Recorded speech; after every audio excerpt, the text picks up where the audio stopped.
Every time you show up for another trauma therapist, every time you share a resource or offer a word of encouragement, you are not just helping them. You're actually building your own resilience, whether you realize it or not.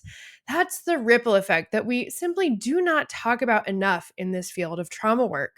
Hi, I'm Jenny Hughes, founder of the Brave Trauma Therapist Collective.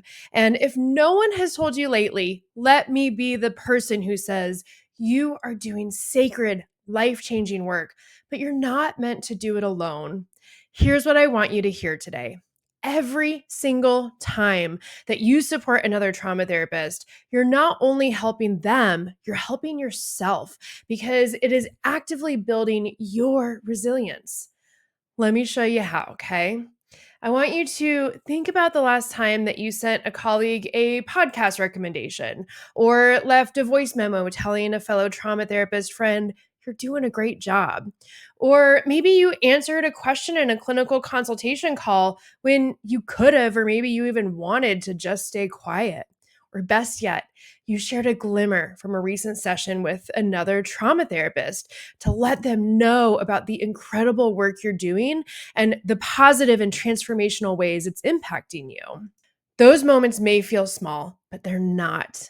Each one of these moments is a ripple because when you help one therapist, you're not just helping them, you're helping every client they see, every single community they serve, every colleague they go on to support. You're helping each and every person they care for and interact with. And I do not say this with hyperbole in all seriousness, because this is the ripple effect. And whether you mean to or not, you are a part of it, okay? Now, let's talk about why this matters for you. In our field, we talk a lot about vicarious trauma, how hearing hard stories and holding heavy emotions can over time build up and wear us down.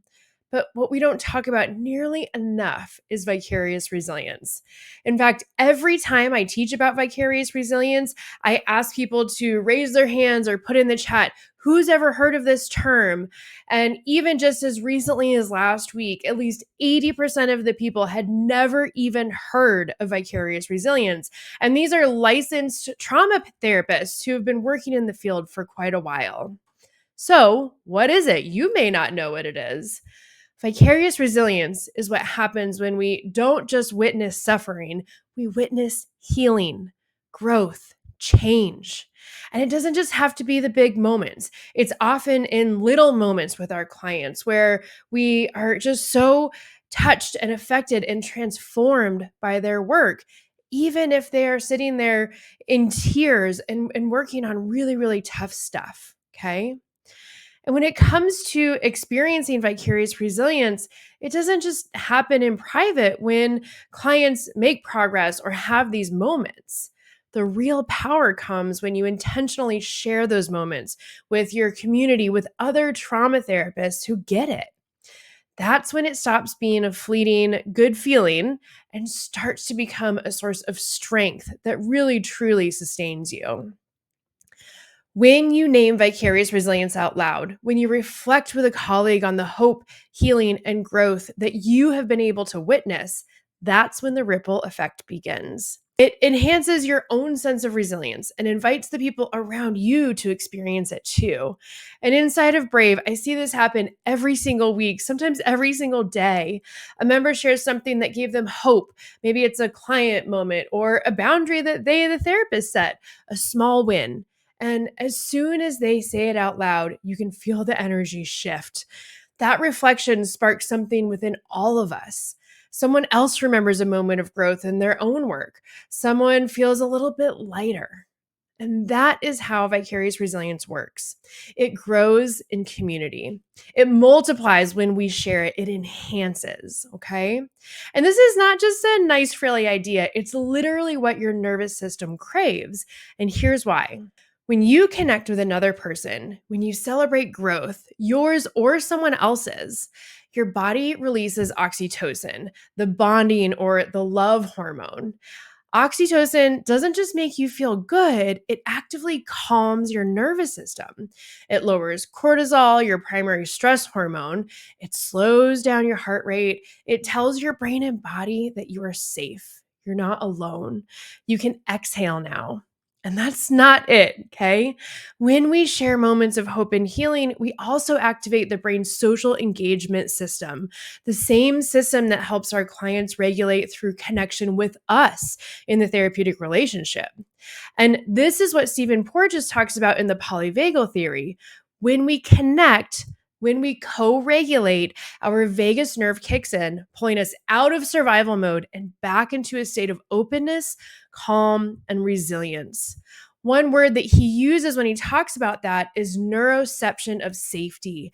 And my colleague Tawana Marie Woolfolk is an expert in this area. We can link to some of the work that she's done, but please this concept of neuroception of safety. So, when you name vicarious resilience out loud, when you reflect on it with your community, you're not just sharing a nice moment, okay? What we're acknowledging here with all this neuroscience is that you're literally rewiring your nervous system for safety, connection, and long term sustainability in this work.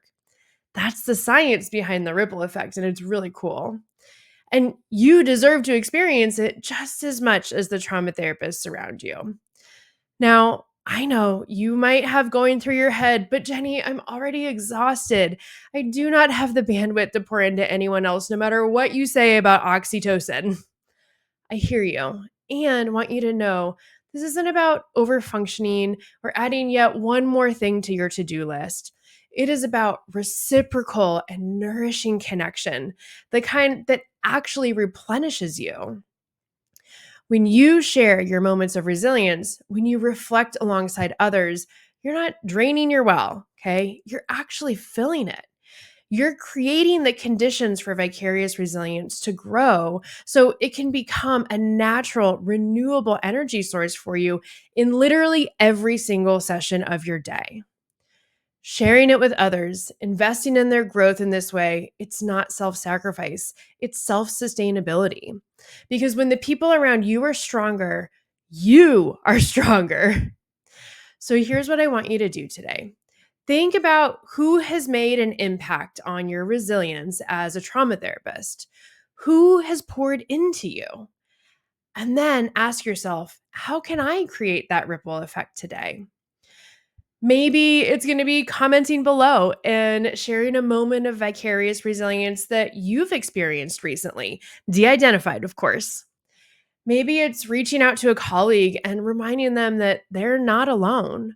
Or maybe it's joining Brave, the place where this ripple effect is not just a theory, it's not just an abstract concept.